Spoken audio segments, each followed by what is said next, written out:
Hey everybody, welcome to Obscurities and Miniatures. It is time for a topic I have long wanted to talk about with you guys for an obscurity in literature, and to a lot of people in the English-speaking world, this might be a pretty obscure obscurity.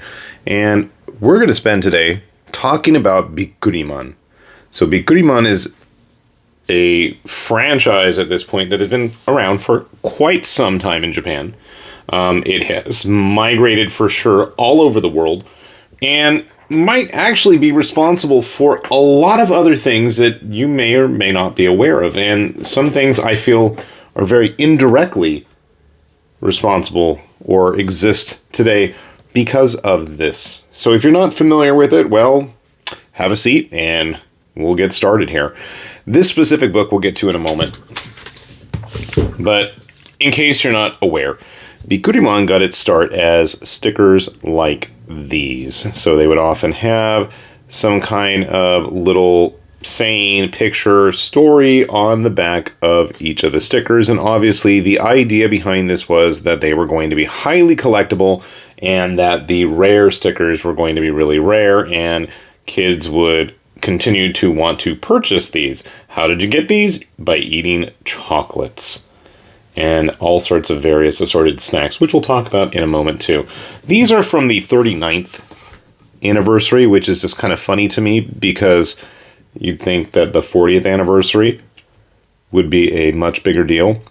And part of the reason I wanted to film this was because I was infuriated by the fact that, yes, there is a QR code here, and you can't use it outside of Japan. You have to have a Japanese Play Store or App Store account in order to even get on there. But so you can kind of get an idea.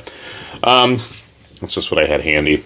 I don't have tons of the stickers, but if you've listened to me before, you'll know that I'm a big fan of artwork, and that's actually what this book is in front of us. It is a collection of all the original artwork for the Bikkuriman line. And we're not going to go through every single one. We do get a bit of a preface and then get a breakdown of everything. Here are the original, very first set of Bikkuriman stickers.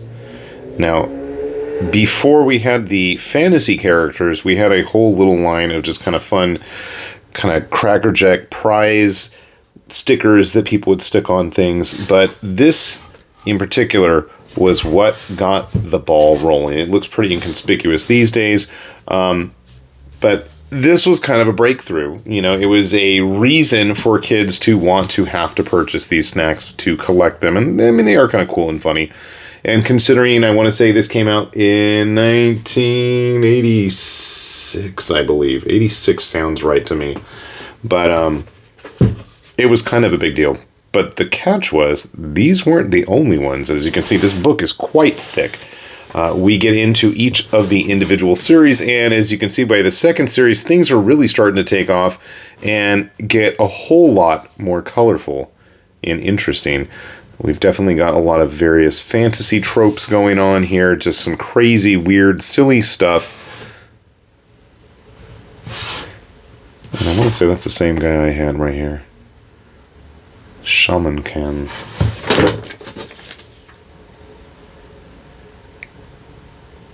Nope. Maybe? I don't know. That's okay.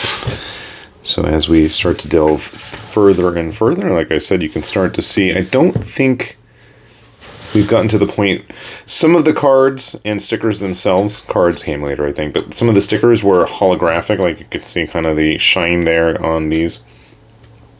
We'll see some examples of that later. But those were the early ones, and what's really neat about this is, so we've got a lot of the really simple line art, and you can almost see where the original markers were pushed into the character, and there's even some that have like eraser marks, which from a design standpoint I think is really kind of cool and exciting to see that, you know, this is surviving to this day, that you've got that kind of line work still hanging around. And I mean, I'll be honest, I think part of the enjoyment is just the basic simplicity of some of these designs. but they are kind of neat. And then we start to get into some of the more color pieces as we get through this book. And we start to get into some of the later series. And I want to say there's well over 30-something. One after my own heart here. Skip pura.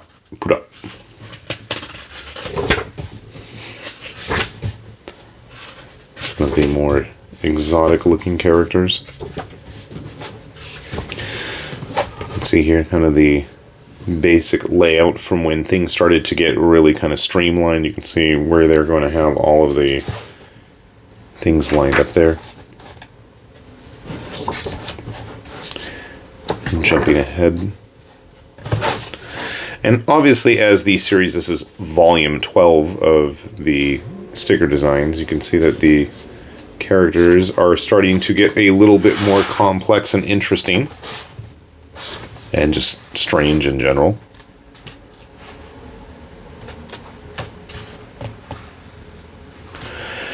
And as I was saying, what's kind of interesting is just what a significant impact this stuff had on pop culture, especially in Japan.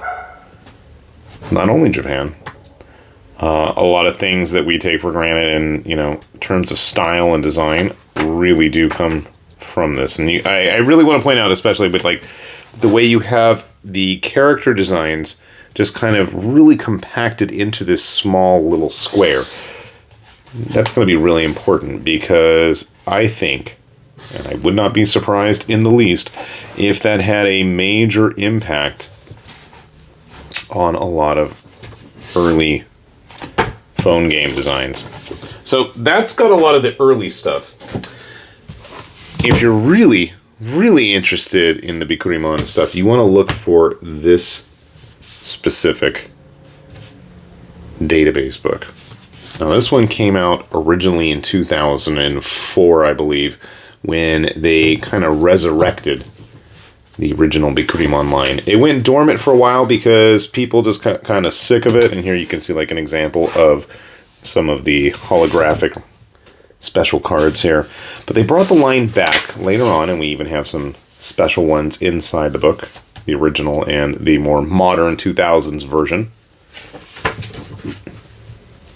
And what's cool about this is this book actually has a lot of the updated stuff.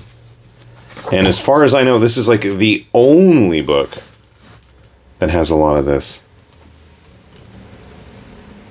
I always like Seitenshi Takeru, who looks like he basically belongs in Saint Seiya, the guy on the cover of the book.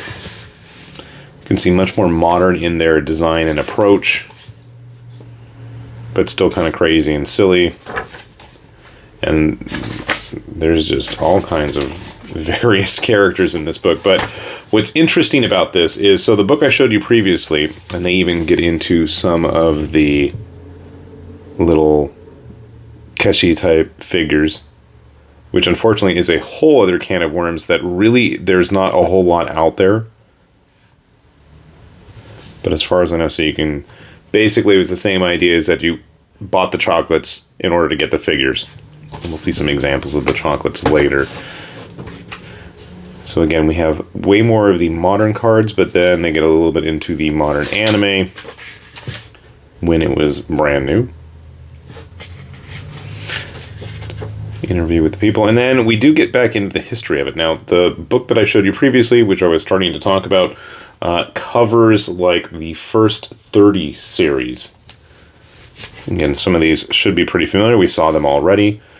But this book actually goes past all that and has all sorts of those designs and gets into the much later series, which are not in the book I showed you previously. And you can see some of the wild holographic foil cards. Again, very elaborate fantasy character designs. But then when the original line dies, we're almost there. Maybe it wasn't even the first 30. We get into Super Bikkuriman. which gets into, this is like post-Gundam era at this point, and you get a lot more kind of high-tech characters. But again, we get all of these, and as far as I know, this book is really the only place you can even find the Super Bikkuriman designs. The much larger looking, and I'm pretty sure the artist who did these, there's no name listed. If there is, I can't find it. I will ask around about that, but I'm pretty sure they also did a lot of box artwork for both Bandai and Takara in the late 80s, early 90s. So again, just lots of weird, crazy, funky designs, and as somebody who's always enjoyed that kind of stuff, and, you know, I may say funky, and to me that is a absolute benefit and positive when you have such unique designs and things are so kind of different, because these were the trendsetters in terms of what came next. And if you're interested in what came next, then this is going to be the book that you want. And I'm going to try to make sure I will put all of the names of the books in Japanese. I'll put them down in the description box. So if you want to do some searching yourself, hit places like Surugaya, Mandarake, eBay, Rakute, Mercari, any of that stuff, Baiyi, you'll know what to look for. You can just copy and paste those titles in, and good luck to you. Because like I said, some of these are a bit out of print at this point. This is a fairly recent book, but this is the history of the bonus stickers, which obviously start with Bikkuriman, but then get into all kinds of other stuff. I absolutely adore this book. And as somebody who grew up, you know, firmly in the 80s and was always interested in fantasy artwork from wherever it came from, this book is just, it's like a love letter to all that stuff. Holographic faces, visionaries, and supernaturals, except on cards. What's really interesting also is this book gets into a lot of the other games that manufacturers were including with a lot of this stuff. Some of the other various snack goodies. Some of these had their own major followings. We'll get into that. So obviously we start with Bikkuriman. You get a breakdown of what kind of a snack, who produced it, and how much it originally cost, a whopping 30 yen. I want to say these are like 130 these days, if not more. And then how many sets were available, so 31 in here. And what's crazy about this book is, yes, we've got like all the breakdowns of the various types of stickers and the major characters. This book does not give you as in-depth of look at all of the pieces that were released, but there is an awful lot, and for those of you who can read Japanese, because I already know my son was taking a look at this and explaining some of the things to me, it does get into the history of these things. So you can see some of the various sets here, and again, if you just want to enjoy it and appreciate the art, there is a lot to be had. But then we start to move into some of the other snacks and goodies that were being produced by Rote, which is kind of fun to see. And then we start to get into the other off brands, which I think is when things get very interesting. You can see here they have like this whole complex set of symbols and power levels for the various cards. They weren't the only ones that were doing that. Here's another one we've got. And fantasy seems to be the big genre for these materials. I'm looking for a very specific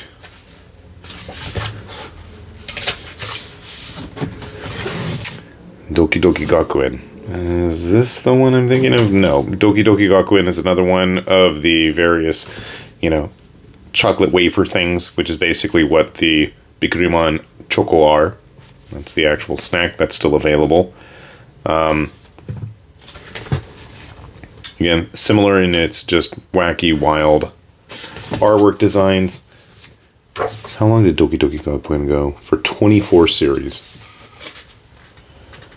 And there's all sorts of examples in here. And then we get into some of the other things that, again, were a big influence, and that is the little kind of kinkashi, keshigomu, like Kinnikuman, the muscle figures of the 80s, and Bikkuriman was a huge one in Japan. But just that kind of little squished up figure, you better believe that this is a major, major reason why we have so many of those. More and more, there is a very certain set I am looking for. And again, these are just all various off-brand versions. There we go, that's what I want. Necros. Now, Necros is one that I first found out about through collecting lots of little vintage, collectible figures, like the muscles, like battle beasts, like Gormiti, or Dino Froze, for those who want to get really obscure. I know most of those were available out in Europe and other parts of the world, but Necros I remember coming across in quite a few places, and it was kind of cool because while they did have the stickers, it got a lot more involved than that as the series progressed, and you had monster stickers and hero stickers, and then you started to get into equipment stickers, and those actually came with a whole new line of figures as well. So you still had the typical, like, chocolates, but then with the figures, I think they came with some kind of other snack. But you can see here, like, you'd have to build a deck of monsters. You had special equipment that your characters could get. And then you had the monster figures themselves to go along with them. And I feel like this is just such an untapped market in terms of, like, modern stuff. Nobody really does that anymore. And I think with today's style, I mean, kids seem to enjoy, like, all the blind box gotcha type stuff as it is. Why not bring these kinds of figures back? That's just my opinion. So here we have the, what is it? Can't even read that, but it's basically another take on the whole genre, except we're going to have period characters from medieval Japan, and then we're going to have the holographic faces to give it a bit of a 3D effect. We get into... Now, these were interesting because they were made like omamori, like the little charms. And then they had the typical, holographic stickers and characters on them. And then we went straight up monsters and yokai type things. I mean, there's just a ton of weirdness in this book. Figure designers, if you ever want some fun ideas for just really weird stuff, these books are a goldmine.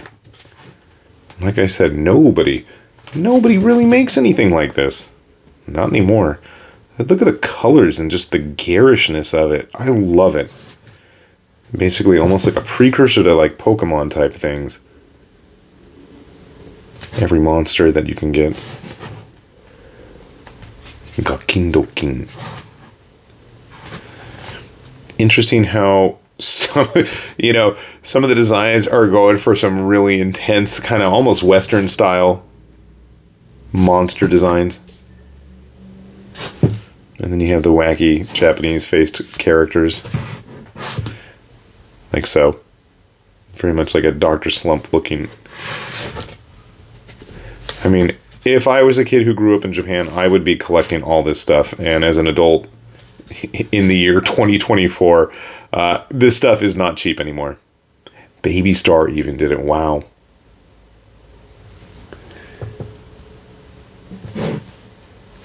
Baby Star being another type of snack that is still around to this day. But again, look at just the influence. What year is this?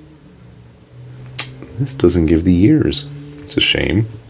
Obviously, it's in the 80s, but you can pretty much guarantee that kids seeing this kind of stuff, and with the advent of games like Dragon Quest and Final Fantasy, you really have the fantasy designs really cementing themselves into pop culture at that point.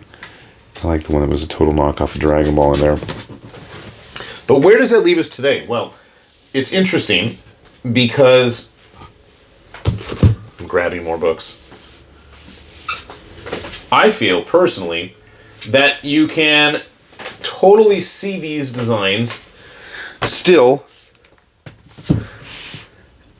in a lot of modern phone games. And Puzzle and Dragons, being one of the granddaddies and most available and accessible to those outside of Japan, I absolutely feel is a direct link to those types of artwork. Why? Well, number one, you have very specific, not proportions, dimensions, that's the word I'm looking for.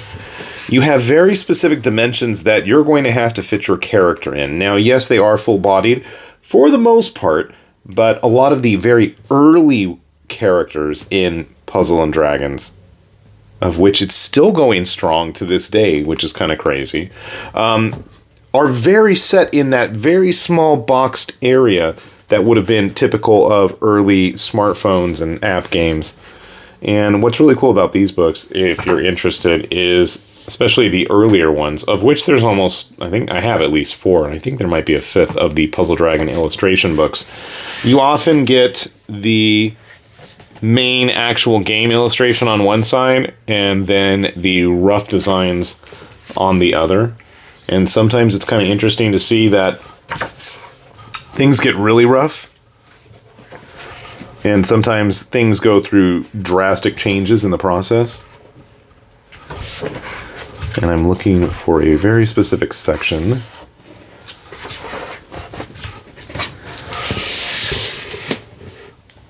So the Valkyries in early Puzzle Dragons were a big hit for characters. I have not played Puzzle and Dragons in a very long time, but I always did enjoy the art, so that's what I'm looking for. More of the early stuff.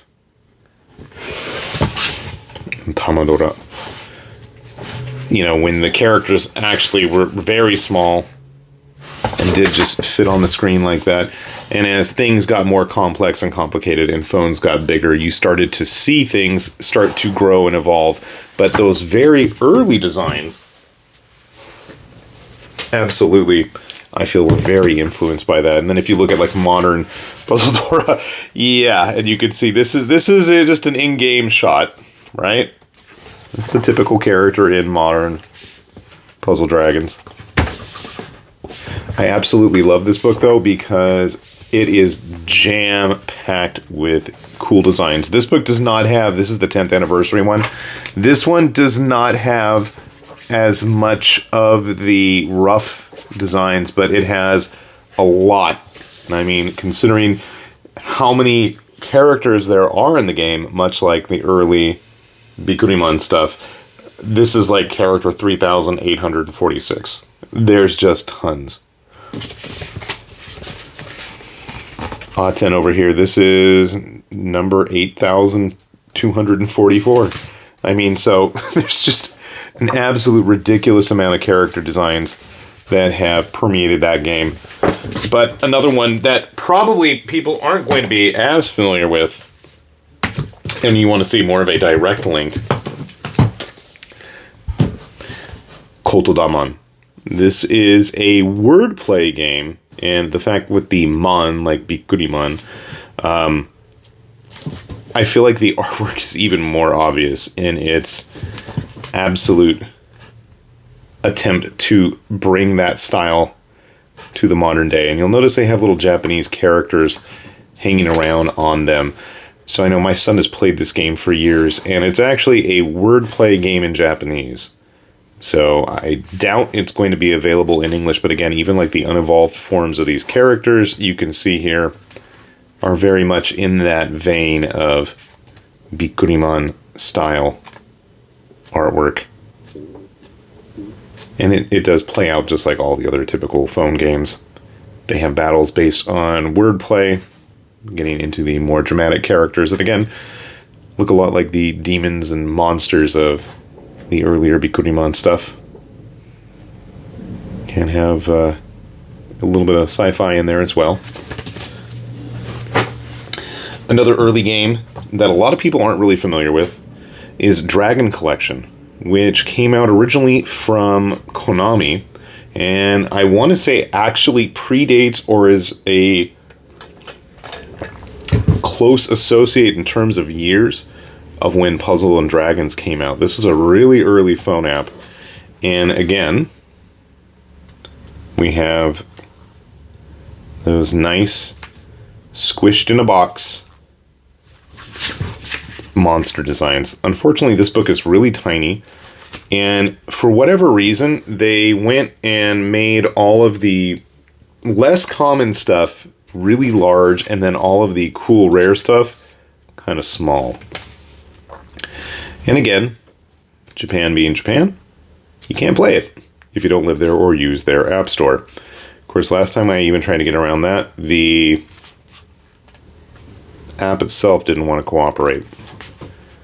But again, same kind of idea. You have the full character picture squished in.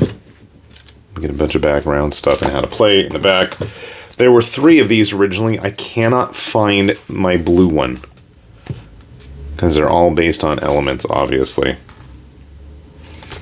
If you ever come across one, there is a 4th book that kind of was just like a general best of. I'm going to try to track it down one of these days. They're not that hard to find. Everything in this book is so woefully out of date. Because again, it's still going strong. As of me filming this, the game is still in existence. When did this come out? 2012. So you can only imagine how much more is in there. So while we're speaking and I'm just rambling on, here's another one. Summons Board. Never got a release outside of Japan. Gung Ho game. Made by the same folks that made Puzzle and Dragons. But again, you can see we've got things that are going to be nice and compact. Going to have to fit into that little spot. Now they do get a little bit more elaborate. This is a much more recent game than Puzzle and Dragons. But again, if you're in the market for any kind of just cool character art, this might be a fun one to try to hunt down. Lots of monsters, and that's one of the things that's always kind of irritated me about Puzzle and Dragons is that as it went, became more about all of the various girls and gods and goddesses. Not to say that they're not in this too, but I feel like this one had a lot more monsters involved. But they did have some cool character designs as well. It's also a very hefty book at well over 300 pages of nothing but just character designs. You do get a bit of the earlier background stuff as well. Something you're after or interested in. Interviews with the creators. All that jazz. Another one I believe we've mentioned before. Monster Strike. If ever there was a game that got absolutely kneecapped in its ability to make money outside of Japan, they did a great job on this one when they disabled online play. Now, I believe I've shown off some of the background artwork books. This is going to be just character illustrations. And again, some of these are later ones, but a lot of this stuff, especially when the game started, you had really small character designs. And again, stuck in that square shape, fit in the early apps. Of course, when you're actually playing the game, they're just little like portraits of their heads. Often end up looking like this. You have these really tiny characters that are jammed into a pinball, basically, as they smash into each other. There's also an encyclopedia of Monster Strike, which is pretty cool. It is a lot more wordy, but it does have just as much in terms of character art. Unfortunately, this doesn't have like any of the boring early game stuff when it was first released. Somewhere I have like a Monster Strike encyclopedia as well. Character dictionary, I think is what I was talking about. That has a lot of the early stuff, but the pictures are absolutely tiny.